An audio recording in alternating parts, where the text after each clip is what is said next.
Thanks so much, Josh. Yeah, I've been looking forward to sharing and truly building out your A team and shifting that mindset from that recruiting mindset to actually being a true talent scout. And it's interesting because if you think back to the time that you guys were in an evaluation process, most of us, we'd raise our hand if, well, what is your biggest fear? What is your biggest concern? You don't want to recruit people because you've seen that happen time and time again within the industry.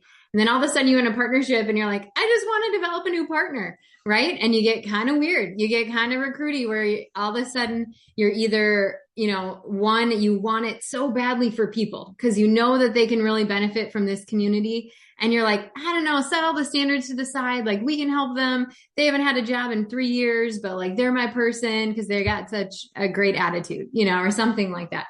So you kind of throw things out the window there, or you just want the results bad enough. You just want to have like the credibility that you launched a partner. And so you're willing to take, honestly, whoever is energized about, starting a business rather than truly evaluating. And it's interesting if you shift and think about, if anyone's been in an interview process where they almost seem like desperate and it gets kind of weird. You're a little bit sketched out where you're like, why is this position open? Like, why do you want me so bad, versus one that you're truly being evaluated. My career, I worked as a physician assistant in orthopedic surgery. I actually stepped out of working a few years ago due to the success of our businesses. But I worked as a PA in orthopedic surgery, and the job that I had, I didn't even apply for. Someone made a referral about me and they said, hey, I feel like Kelsey could be a great opportunity for this position. So I already had someone else's credibility that they were referring me to this role. And then I had a couple rounds of interviews, and my last round, I thought I was going in to actually shadow the physician. But what he did is he just had me see his patients while I was there. He just kind of threw me to the wolves. And that was me needing to prove myself. He was evaluating, how do I handle a more challenging situation? How do I handle thinking on my feet, and can I carry myself around patients that are older than me and different things like that, right? He was truly evaluating, would I be the best person for this position? His last PA worked with him for 25 years. So I had some of the biggest shoes to fill, I feel like, as a PA. So he thoroughly vetted me out, and I knew it was going to be a good business partnership as a medical practice, but then also a business partnership too, right? That's the difference of truly building out an A team and evaluating, right? A talent scout, you're looking at someone's entire picture. Yes, are they ambitious, but do they also have some good people skills? Do they have communication skills? Are they somewhat self-aware? That's a really important quality. What's their leadership potential? That's a question that Michael and I ask oftentimes when someone is they want us to come in for an evaluation process, and we're like, well, what do you see their leadership potential as?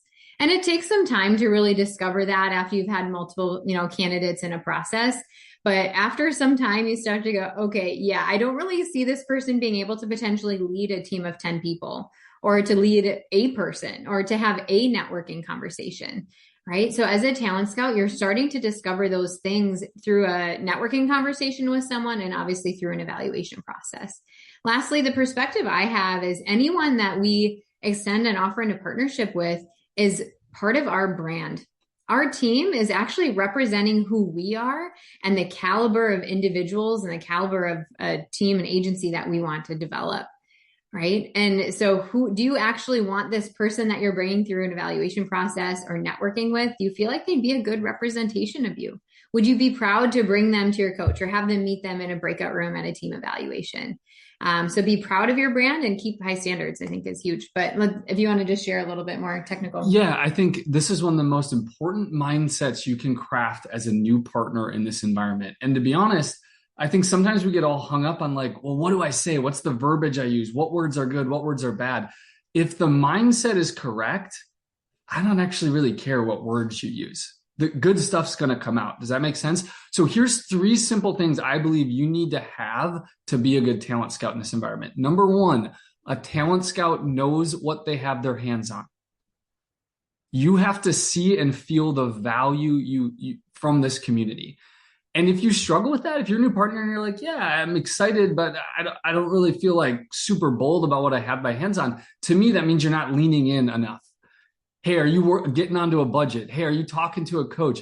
Have you been to a major event and seen people who've created large levels of success in this environment? Are you leaning in? The only way you're going to know what you have your hands on is if you lean in to what you have your hands on.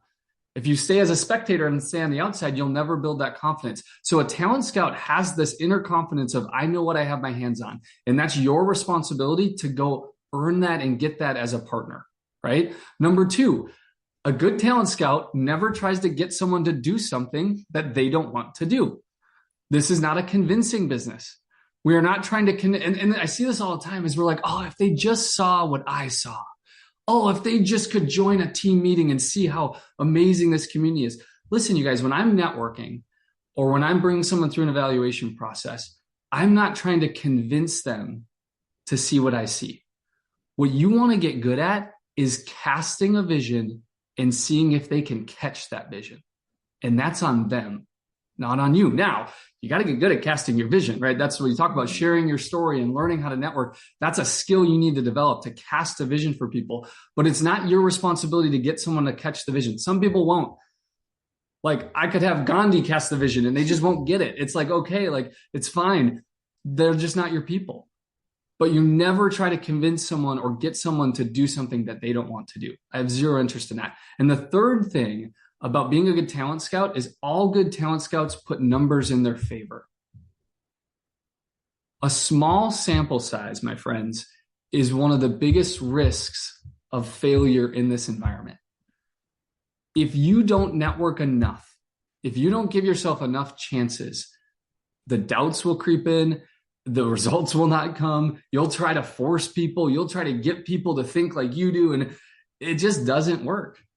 But the people you see launching a bunch of partners, the people you see they make networking seem easy, is the people who probably have the biggest sample sizes. Because with a big sample size comes strength, right? Our belief when Kelsey and I network, here's what we're looking for. When we're talent scouts, I'm just looking, when I network, is someone looking to do more than what they're currently doing right now? And are they humble? That's all I need to know. Do those two, I don't judge people on this, that way. I look for those two things, and then I let the evaluation process tell me, are they a good investment of my time, me and my mentors, my other partners' time? That's what the evaluation process is for. But you have to have a wide funnel at the beginning. Like I want to get in front of as many people as I can so I can find the best talent possible. Right now, it's going to be a small number of people that end up earning an offer, but that's the way A teams and high caliber teams operate and work. But this is probably the biggest one. You have to put the numbers in your favor. So if you're starting your networking journey, if you're starting to build teams, yes, you need to learn the skills, and it's okay to start slow and hey, do a couple conversations and play huddle with your coach. But eventually you have to get to a point where you say, hey, if I want to be a talent scout, I need to have a big sample size, so I can find the best partners within my sphere of influence with my building a network. So that's the key. And my friends, when you have the mindset of a talent scout, this business is so much fun. Because again, you're not trying to get people to do something. And when you find that person that resonates and they're in pursuit of what you have and your mentors in this community, you will build some of the greatest friendships in the world. That's been our experience. But it starts with that mindset. So please go out there and learn that mindset. Be a talent scout. Don't go out recruiting. Don't go out convincing. That's not really the culture that we want to create here. And we're excited about the growth on the team. And we wish you all the best in your networking endeavors.